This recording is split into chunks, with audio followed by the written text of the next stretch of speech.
Hello दोस्तों। उम्मीद करता हूं कि आप सभी अच्छे होंगे।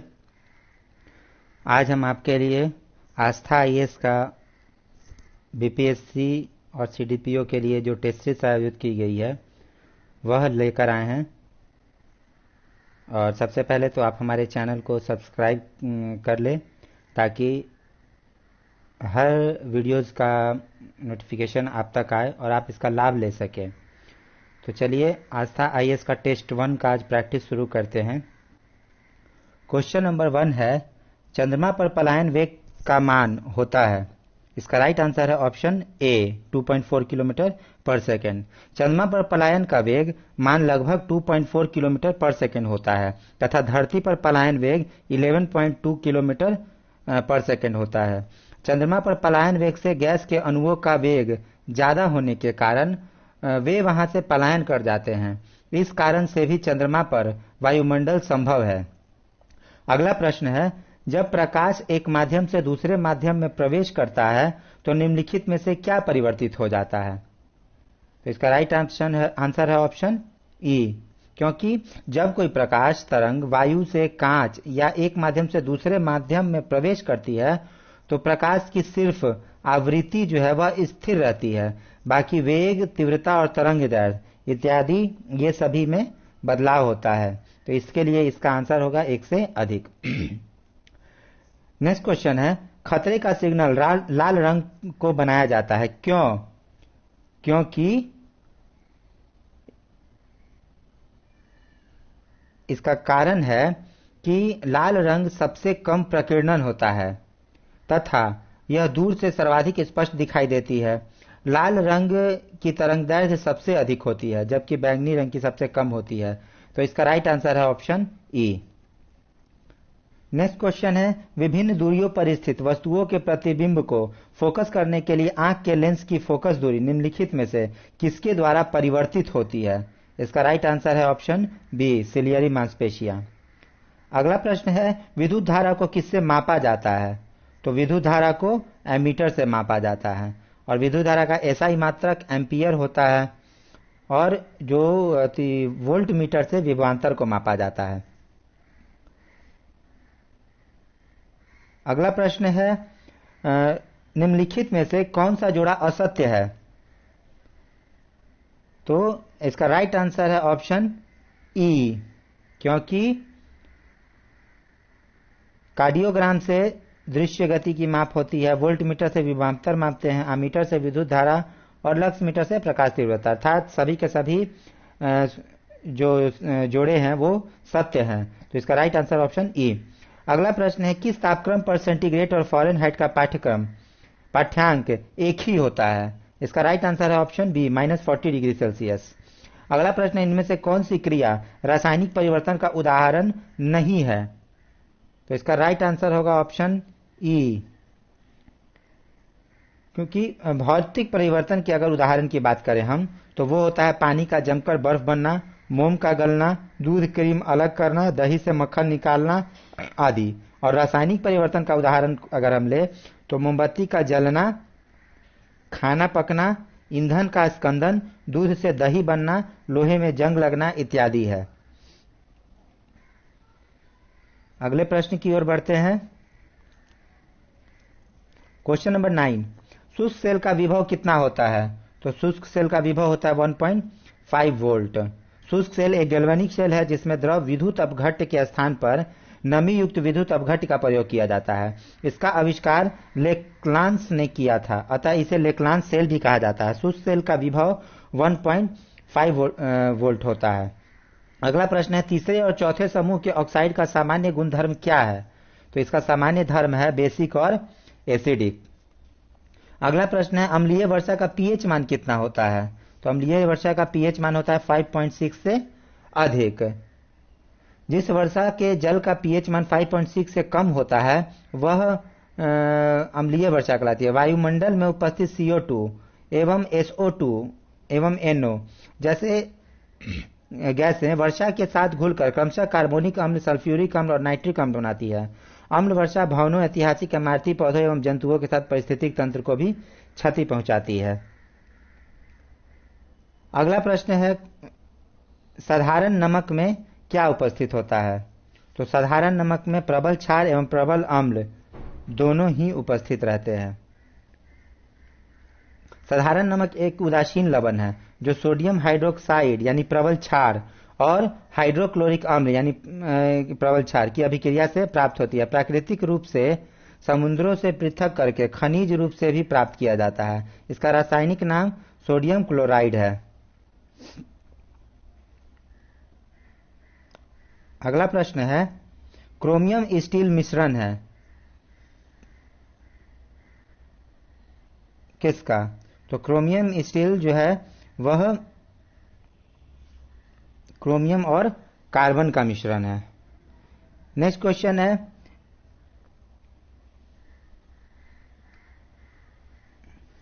हाइड्रोजन के जलाने से क्या बनेगा? तो हाइड्रोजन के जलाने से पानी बनेगा। अगला क्वेश्चन, सोडियम बेंजोएट का आणविक सूत्र क्या है? सोडियम बेंजोएट का आणविक सूत्र है ऑप्शन डी। सोडियम बेंजोएट को खाद्य परीक्षक की तरह व्यापक रूप से प्रयोग किया जाता है। इसका आणविक सूत्र NaC7H5O2 है।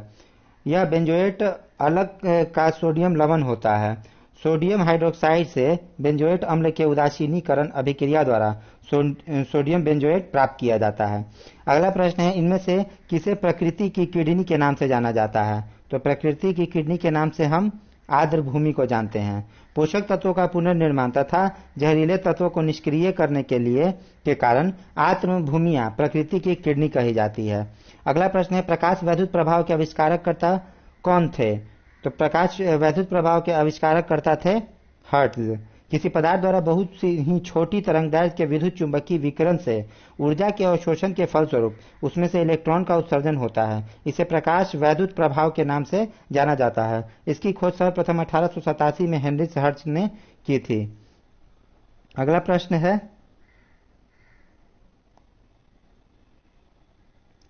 दमा एवं गंजापन बीमारी की वजह क्या है?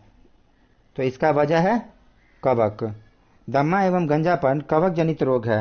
दमा रोग के कारक का नाम एस्परजिलस फ्यूमिगेट्स है, जबकि गंजापन का टीनिया कैपिटिस है। अगला प्रश्न है, औषधि विज्ञान के पिता के नाम से कौन जाने जाते हैं? तो औषधि विज्ञान के पिता के नाम से हिप्पोक्रेटस को जाना जाता है। अगला प्रश्न है,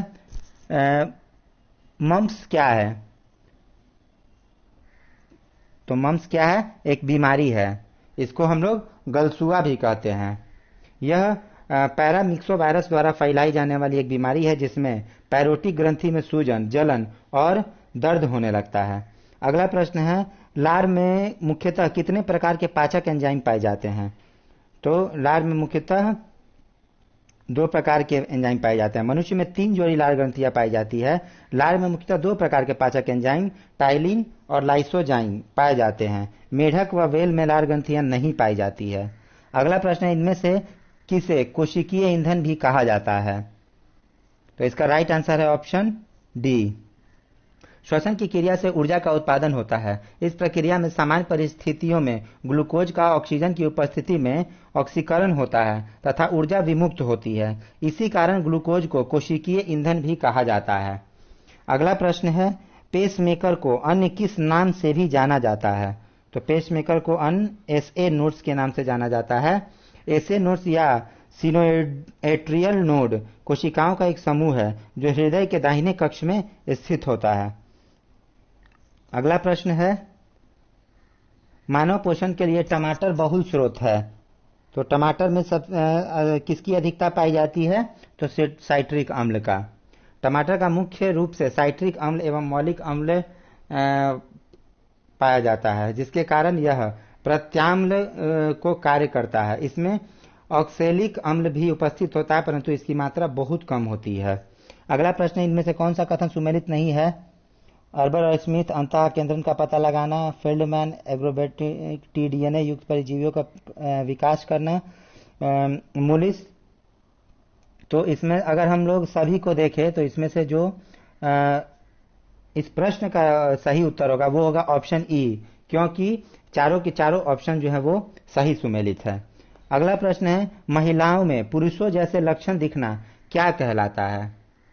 तो इसका राइट आंसर है ऑप्शन बी, विरिलिज्म। महिलाओं में पुरुषों जैसे लक्षण जैसे भारी आवाज, दाढ़ी मूछें बढ़ना इत्यादि गुण विरिलिज्म कहलाता है। यह महिलाओं में एंड्रोजन्स के अतिस्राव का दुष्परिणाम है। अगला प्रश्न है,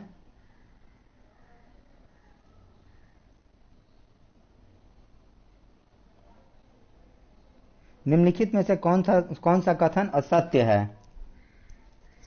तो जंतु कोशिका में लवक नहीं पाए जाते हैं, यह तो सत्य है, माफ कीजिएगा, यह सत्य है।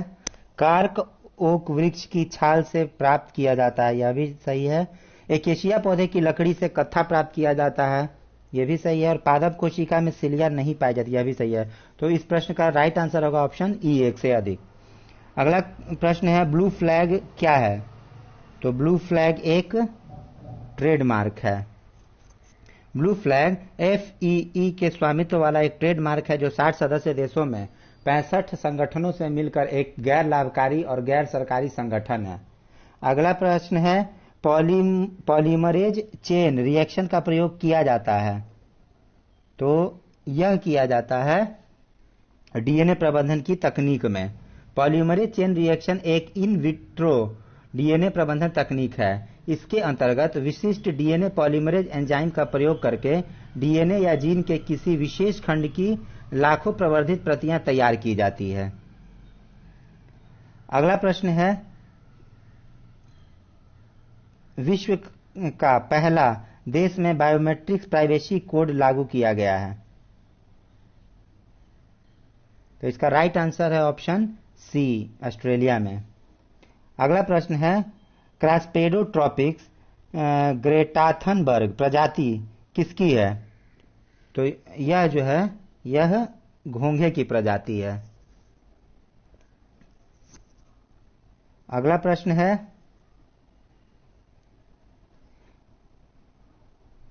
चर्चिल और नेसल्स कहाँ की नदियां हैं?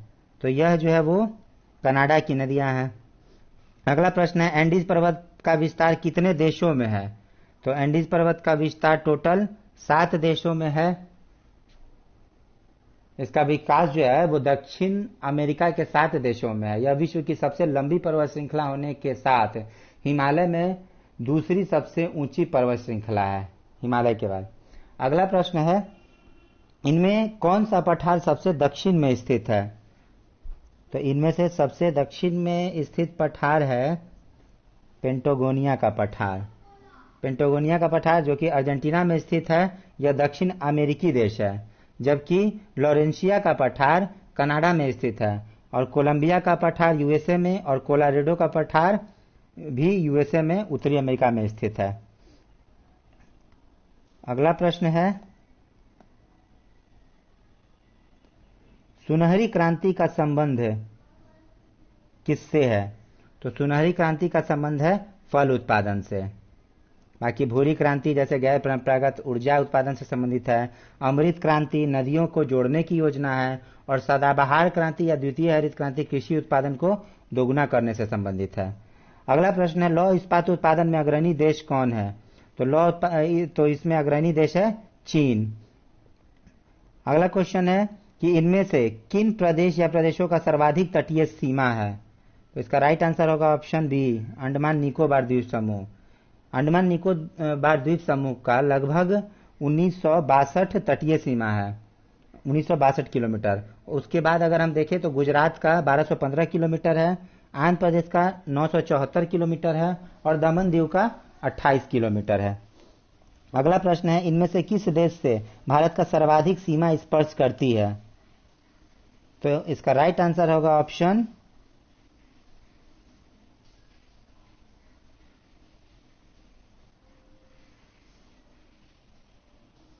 राइट आंसर होगा ऑप्शन बी, नेपाल।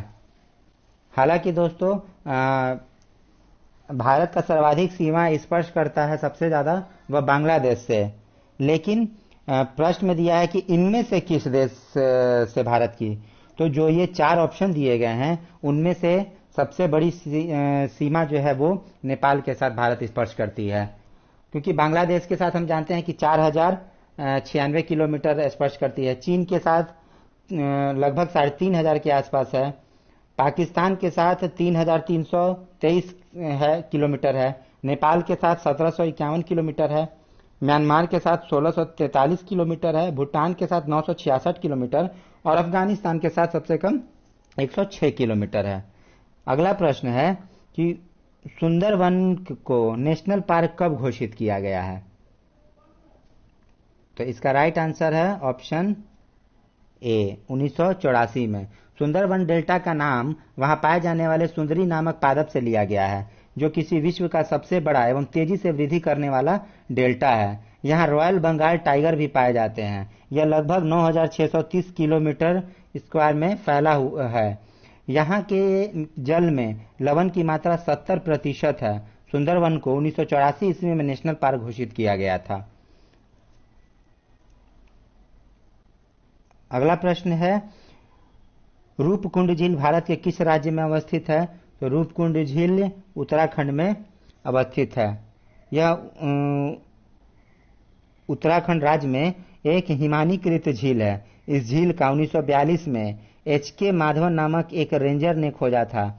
यह झील यहाँ पर मिलने वाले नरकंकालों के कारण चर्चा का विषय बनी, इसलिए इसे रहस्यमयी के नाम से भी जाना जाता है। अगला प्रश्न है, खेलो इंडिया यूथ गेम्स 2021 का आयोजन कहाँ होगा? तो इसका राइट आंसर है option C, Haryana. Next question, विश्व के 45 देशों द्वारा फरवरी 2021 के मध्य में अमन नामक सम्मिलित नौसेना अभ्यास में हिस्सा लिया। इसका आयोजन किस देश के नौसेना के द्वारा किया गया है? इसका राइट आंसर है ऑप्शन बी, पाकिस्तानी सेना के द्वारा। और इस अभ्यास में यूएसए, चीन, रूस, UK, Turkey, Bangladesh, Sri Lanka, Indonesia, Malaysia इत्यादि देशों ने भाग लिया। इसके अलावा कई अफ्रीकी देश में इसमें शामिल हुए। इसका संचालन पाकिस्तानी नौसेना द्वारा किया गया था। बढ़ते हैं अगले प्रश्न की ओर। अगला प्रश्न है, 1 लाख से अधिक विद्यालयों में शुद्ध जल आपूर्ति करने वाला प्रथम राज्य कौन बना है? तो इसका राइट आंसर है ऑप्शन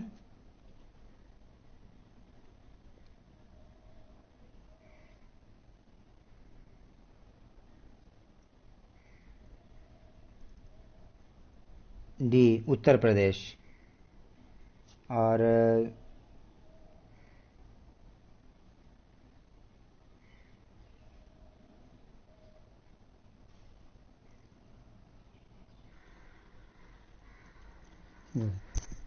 माफी चाहूंगा तो दोस्तों, क्वेश्चन नंबर 50 जो है वो स्किप हो चुका था। तो क्वेश्चन नंबर 50 है, वर्ष 2020-21 की तुलना में वर्ष 2021-22 का बिहार का बजट कितना अधिक था? तो इसका सही आंसर होगा 6541 करोड़।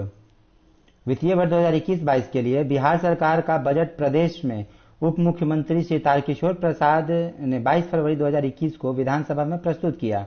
वर्ष 2021-22 के लिए 2,18,302 करोड़ का यह बजट पूर्व वर्ष 2020-21 की तुलना में 6541 करोड़ अधिक था।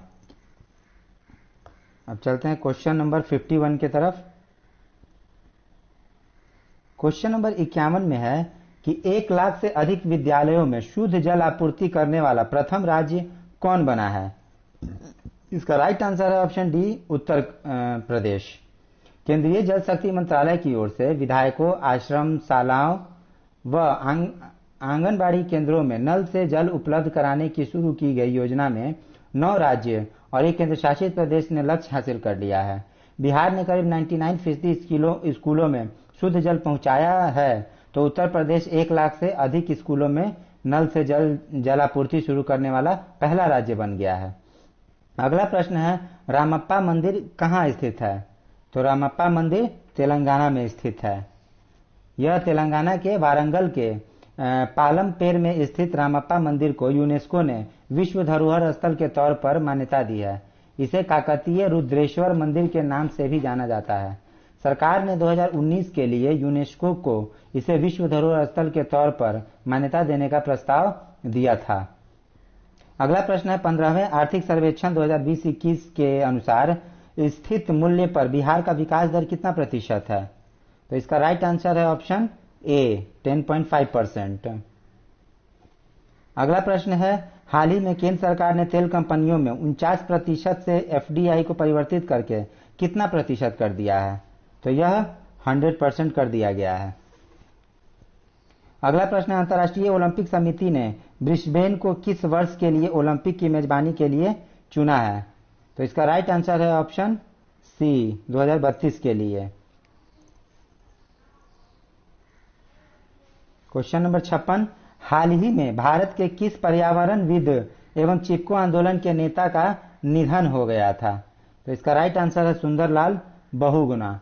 सुंदरलाल बहुगुणा ने 1970 में भारत के प्रसिद्ध पर्यावरणविद सुंदरलाल बहुगुणा, कामरेड गोविंद सिंह रावत और चंडी प्रसाद भट्ट तथा श्रीमती गौरा देवी के नेतृत्व में यह चिपको आंदोलन किया गया था। अगला प्रश्न है हाल ही में किसे फेडरेशन ऑफ इंटरनेशनल हॉकी अध्यक्ष नियुक्त किया गया है? तो इसका राइट आंसर है ऑप्शन ए नरेंद्र बत्रा। नरेंद्र बत्रा को दोबारा भारतीय ओलंपिक संघ का प्रेसिडेंट निर्वाचित किया गया है। बत्रा ने बेल्जियम के मार्क कॉड्रॉन को 2 वोट से हराया। इनका कार्यकाल 2024 तक रहेगा। अगला प्रश्न है निम्न में से किसे केंद्रीय अन्वेषण ब्यूरो का निदेशक नियुक्त किया गया है? तो इसका सही आंसर है ऑप्शन सी सुबोध कुमार जायसवाल। ये 1985 बैच के आईपीएस अधिकारी हैं।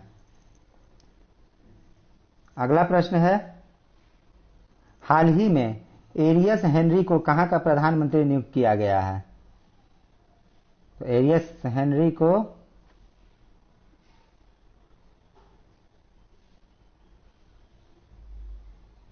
हैती का प्रधानमंत्री नियुक्त किया गया है। अगला प्रश्न है बिहारी पुरस्कार 2020 से किसे सम्मानित किया गया है? इसका राइट आंसर है ऑप्शन ए मोहन कृष्ण बोहरा। अगला प्रश्न है लोक उद्यम विभाग को हाल ही में किस मंत्रालय के एक विभाग के रूप में अन्वेषित किया गया है? इसका राइट आंसर है ऑप्शन ए वित्त मंत्रालय। वित्त मंत्रालय के अधीन अभी तक कुल 5 विभाग कार्यरत थे।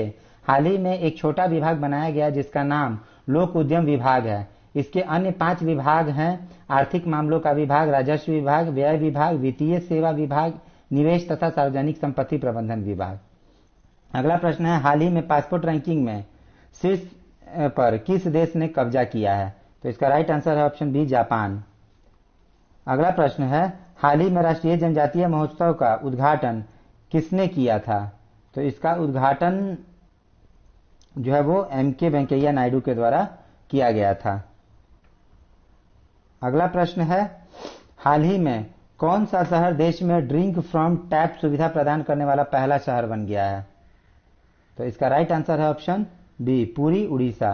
अगला प्रश्न है प्रत्येक वर्ष विश्व हेपेटाइटिस दिवस कब मनाया जाता है? तो विश्व हेपेटाइटिस दिवस जो है वो 28 जुलाई को मनाया जाता है। अगला प्रश्न है चर्चिल गलवान वैली कहाँ है? तो गलवान वैली हम लोग सभी जानते हैं कि यह लद्दाख में है।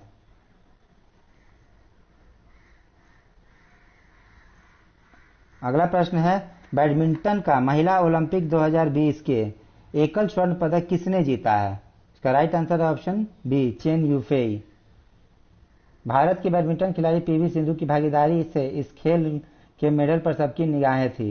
चीन की चेन यूफेई ने स्वर्ण पदक, टी.वाई. ताई ने सिल्वर तथा भारत की पीवी सिंधु ने कांस्य पदक जीता था। अगला प्रश्न टोक्यो ओलंपिक में सबसे अधिक स्वर्ण पदक किस देश ने जीता था? तो इसका सही उत्तर है ऑप्शन ए चाइना ने। अगला प्रश्न आमों को 10,000 प्रति टन की दर से खरीदा गया यदि कुल आमों का 1/3 दोस्तों ये सारे क्वेश्चन इसके बाद 69 से लेकर के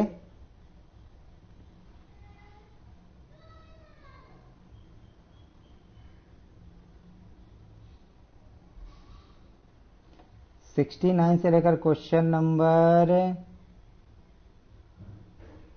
78 तक मैथ्स के क्वेश्चन है। मैं इसका सॉल्यूशन डिस्क्रिप्शन में डाल दूंगा। इसके बाद अगले प्रश्न पे आते हैं क्वेश्चन नंबर 79। क्वेश्चन नंबर 79 में है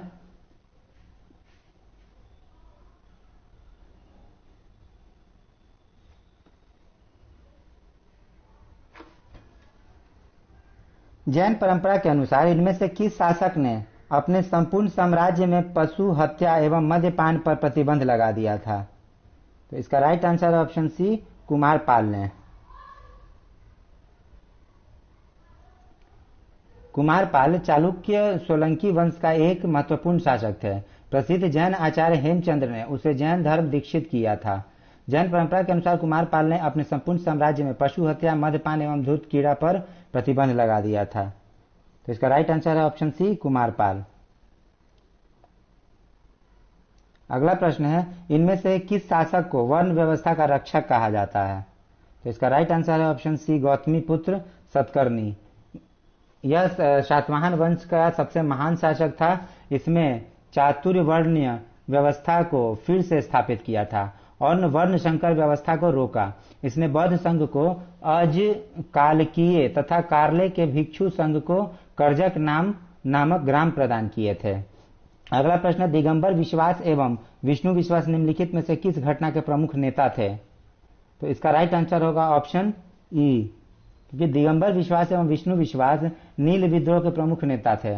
इस विद्रोह का विस्तार क्षेत्र बंगाल था। इस विद्रोह के संदर्भ में किसानों का कष्ट दीनबंधु मित्र ने अपने ग्रंथ नील दर्पण में उल्लेख किया था।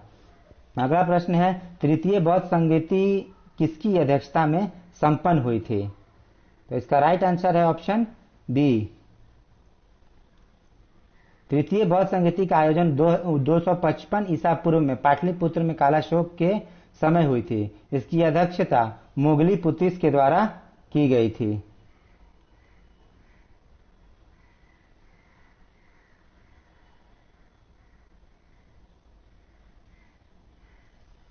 माफ कीजिएगा, इसका आंसर है ऑप्शन डी। नेक्स्ट क्वेश्चन है, किस ग्रंथ में पटना को पाली ब्रोथा कहा गया है? तो यह है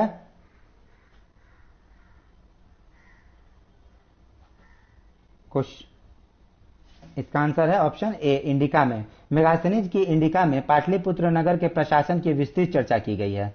इसमें पटना को पाली ब्रोथा कहा गया है। पाटलिपुत्र के प्रशासन का दायित्व 30 नागरिकों की सभा पर था, जो 5 सदस्यों की 6 समितियों से गठन की गई थी। अगला प्रश्न है, 1934 में बनी बिहार सोशलिस्ट पार्टी के अध्यक्ष कौन थे? तो इसके अध्यक्ष थे आचार्य नरेंद्र देव। 1934 में पटना के अंजुमन इस्लामिक हॉल में बिहार सोशलिस्ट पार्टी की औपचारिक स्थापना हुई। इसके अध्यक्ष आचार्य नरेंद्र देव और सचिव जयप्रकाश नारायण थे। अन्य सदस्यों में राम वृक्ष बेनीपुरी, गंगाचरण सिन्हा, योगेंद्र सूल, अब्दुल बारी कर्पूरी ठाकुर आदि थे। अगला प्रश्न है, बंबई प्रेसिडेंसी एसोसिएशन की स्थापना किसने की थी? तो बंबई प्रेसिडेंसी एसोसिएशन 1885 में फिरोज शाह मेहता, बदरुद्दीन तैयबजी व केटी तलंग के द्वारा स्थापित की गई थी। 1885 में बंबई में नागरिकों की एक सभा जमशेद जी जीजो भाई की अध्यक्षता में बुलाई गई थी। सभी सभा में इस संगठन के गठन की घोषणा की गई थी, जिसका राइट आंसर है ऑप्शन ई। अगला प्रश्न है, भारतीय राष्ट्रीय कांग्रेस के किस गोलमेज सम्मेलन में भारतीय राष्ट्रीय कांग्रेस ने किस गोलमेज सम्मेलन में भाग लिया था? तो इसका राइट आंसर है ऑप्शन बी, द्वितीय गोलमेज सम्मेलन में। ये लंदन में कांग्रेस के प्रतिनिधि के रूप में गांधी जी ने भाग लिया था और प्रथम और तृतीय गोलमेज सम्मेलन में कांग्रेस ने भाग नहीं लिया था। अगला प्रश्न है, चौरी चौरा कांड कब हुआ था? तो चौरी चौरा कांड 5 फरवरी 1922 को हुआ था। तो इसका आंसर है ऑप्शन सी। अगला प्रश्न, 1857 की क्रांति में बिहार में कब प्रारंभ हुई थी? तो 1857 की क्रांति बिहार में 3 जुलाई को प्रारंभ हुई थी। अगला प्रश्न है, प्रथम दिल्ली दरबार का कब आयोजित किया गया था? तो प्रथम दिल्ली दरबार 1877 में आयोजित किया गया था। इस समय लॉर्ड लिटन जो है वो वायसराय थे। अगला प्रश्न है, इनमें से किस एक्ट को बिना वकील, बिना दलील तथा बिना अपील का कानून कहा गया है? इसका राइट आंसर है ऑप्शन बी, रॉलेट एक्ट। अगला प्रश्न है, सल्तनत काल के अधिकांश अमीर एवं सुल्तान किस वर्ग के थे? तो इसका राइट आंसर है ऑप्शन डी, तुर्क वर्ग के थे। सल्तनत काल के अधिकांश अमीर एवं सुल्तान तुर्क वर्ग के थे। सुल्तान केंद्रीय शासन का प्रधान था। इसी तरह सल्तनत काल में प्रायः सभी प्रभावशाली पदों पर नियुक्त व्यक्तियों को अमीर की संज्ञा दी जाती थी। इन अमीरों का प्रभाव उस समय अधिक होता था जब सुल्तान अयोग्य और निर्बल अथवा अल्प वयस्क होता था। अगला प्रश्न है, निम्नलिखित में से किसने कुतुब मीनार के निर्माण में योगदान नहीं दिया था? तो इसका राइट आंसर है ऑप्शन डी, अलाउद्दीन खिलजी ने। कुतुब मीनार का निर्माण कुतुबुद्दीन ऐबक ने आरंभ कराया और सुल्तान इल्तुतमिश के काल में इसका निर्माण कार्य पूरा हुआ। प्रसिद्ध सूफी ख्वाजा कुतुबुद्दीन बख्तियार काकी के नाम पर इसका नाम कुतुब मीनार रखा गया। फिरोज शाह तुगलक के शासनकाल में इसकी चौथी मंजिल को काफी हानि पहुंची थी। जिस तरह फिरोज शाह ने चौथी मंजिल के स्थान पर 2 और मंजिला का भी निर्माण कराया था।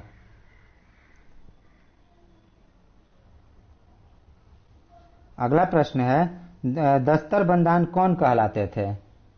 तो इसका राइट आंसर ऑप्शन सी, उलेमा।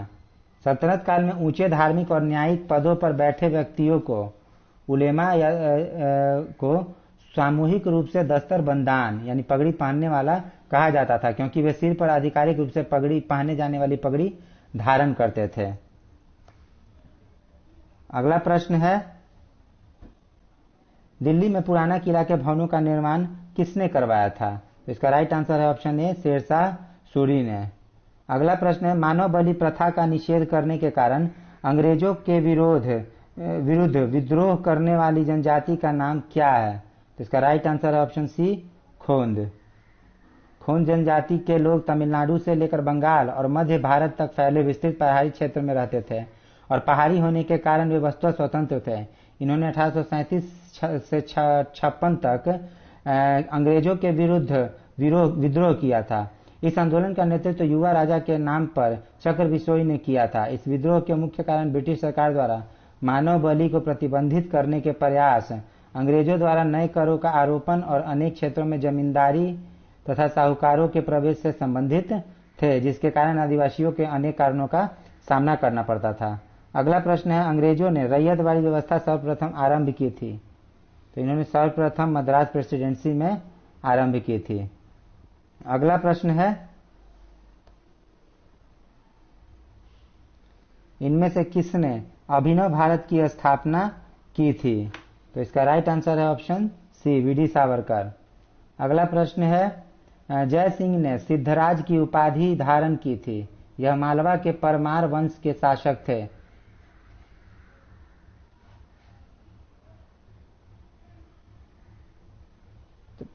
अगला प्रश्न है, इनमें से किसने सिद्धराज की उपाधि धारण की थी? तो इसका राइट आंसर है option Jai Singh. Next question, Bharat trade union Congress के पहले अध्यक्ष कौन थे? तो इसका राइट आंसर है ऑप्शन ए, लाला लाजपत राय। इन्होंने ट्रेड यूनियन कांग्रेस की स्थापना 1920 में बॉम्बे में हुई थी और इसकी स्थापना के कारण 1919 में अंतर्राष्ट्रीय श्रम संगठन की स्थापना था। इसका प्रथम अध्यक्ष लाला लाजपत राय तथा उपाध्यक्ष जोसेफ बैप्टिस्टा थे। अगला प्रश्न है, हुंडी की व्यवस्था कब थी? तो हुंडी की व्यवस्था थी मुगल काल में। हुंडी का प्रचलन मुगल काल की व्यवस्था थी जो व्यापारिक आदान प्रदान के लिए प्रपत्र के रूप में प्रयोग होती थी। बड़े व्यापार हुंडी के माध्यम से ही होता था। अगला प्रश्न, निम्नलिखित घटनाओं का सही क्रम क्या है? तो इसका राइट आंसर होगा ऑप्शन बी, क्योंकि अगस्त घोषणा जो है वो 20 अगस्त 1917 को हुआ था। अगस्त प्रस्ताव 8 अगस्त 1940 को हुआ था। अगस्त संकल्प 8 अगस्त 1942 को हुआ था और प्रत्यक्ष कार्रवाई 16 अगस्त 1946 को हुआ था। नेक्स्ट क्वेश्चन है, बिहार में स्वराज दल कब तक अप्रभावी हो गया था? इसका राइट आंसर है ऑप्शन सी, 1925 तक।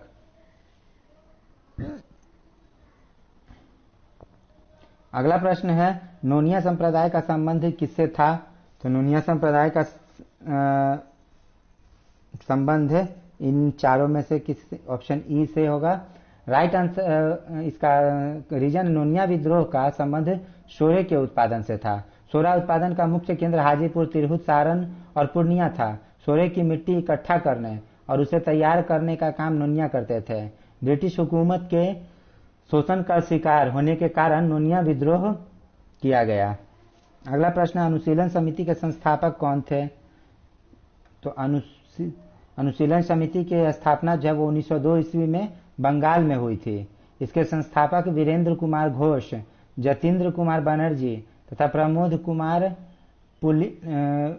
मित्र, पुलिन दास, सतीश चंद्र बोस इत्यादि थे।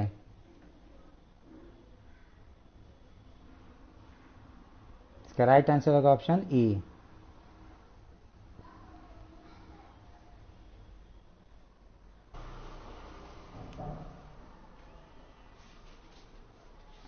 हेलो, हाँ।